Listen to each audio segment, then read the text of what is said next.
Morning. My name is Daniel Dreyfus, owner-operator of Champion.com. A lot of people are in cold calling for a few weeks, a few months, a few years.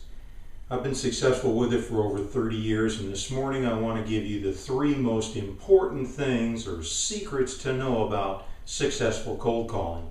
I suppose you could just as easily flip it around and say 3 things to avoid would be to miss or neglect doing these things. First has to do with the script.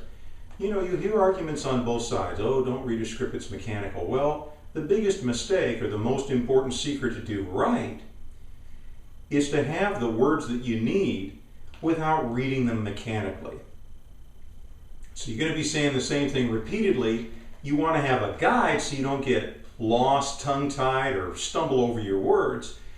But at the same time, you don't want to read it mechanically. You need to be conversational. The most important thing is to have a relationship. You may say that's impossible to cold call. You're only talking for, a minute and a half to somebody.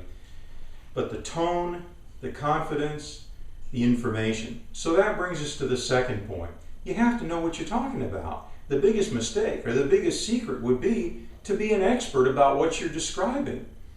If you go to the trouble of reaching the decision maker and they ask you a question, or they find out that you really are just parroting something and don't have an understanding of what you're describing, then you lose that credibility on the